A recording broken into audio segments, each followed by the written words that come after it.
Eto na nga ang nangyari sa kugita na ilang buwan ng pinakuluan ni Madam. Akala nyo pakukuluan lang yun ni Madam? Masasarapin palalo ni Madam yun. Yung tipong mahimatay na si Madam sa sobrang sarap. Dahil matigas nga yung ulo ng kugita, hindi basta-basta lumalambot.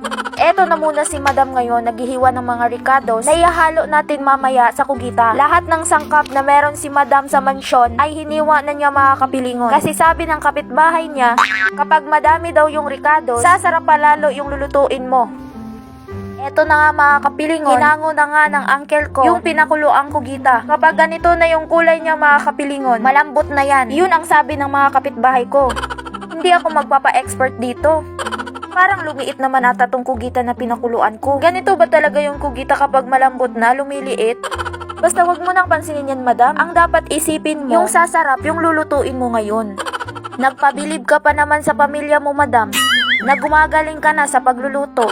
Dahil malambot na nga tong kugita, kaya hiniwa na nga ni Madam. Hindi dahil kakainin na, kundi para lutuin pa ulit.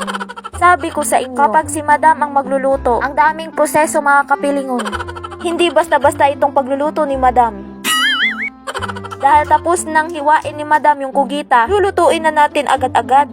Baka mapanis pa to kapag patatagalin pa natin. Tatapusin na natin ang paghihirap ng kugitang ito. Pagkatapos nating ilagay yung mantika, ibuhos na natin yung mga ricados mga kapilingon. Basta pinagsabay na ni Madam lahat. Inuna muna ni Madam na lulutuin itong mga ingredients bago niya binuhos yung mga hiwa ng kugita. Pero sa totoo lang mga kapilingon, hindi alam ni Madam kung anong klaseng luto ang gagawin niya ngayon. Pero may kanya-kanya naman tayong version sa pagluluto.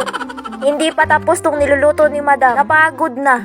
Madam, sinasabi ko sa'yo, madami ka pang prosesong gagawin bago maluluto yung kugita mo. Pero may kanya-kanya tayong ritual sa pagluluto. Huwag niyo nang pakialaman si Madam. Sariling version niya yan. At malaki na yan si Madam. Alam na niya kung ano yung mga ginagawa niya. Basta ang alam ko, ginawa lahat ni Madam para sumarap tong luto niya. Habang nagluluto, nagdadasal pa nga yan eh. Basta hindi ko ma-explain sa inyo kung adobo ba to or sinangag.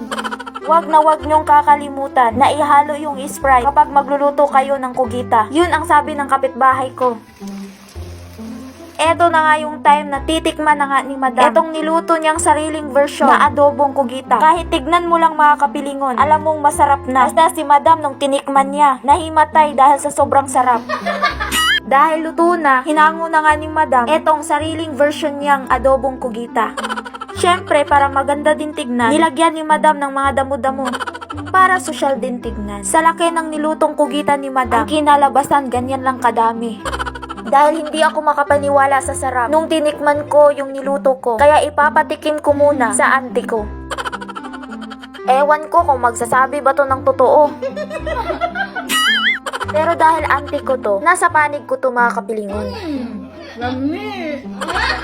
Nung paglabas ko nga sa mansyon, nakita ko nga na nagluluto din sila ng ulam. Buti naman mga kapilingon. Kasi dahil sa daming prosesong ginawa ni Madam sa niluto niyang kugita, ang kinalabasan, onti na lang nung pagkaluto na. Hindi nga ako makapaniwala na yun lang yung naluto ko. Hindi makakatikim lahat yung pamilya ko nito.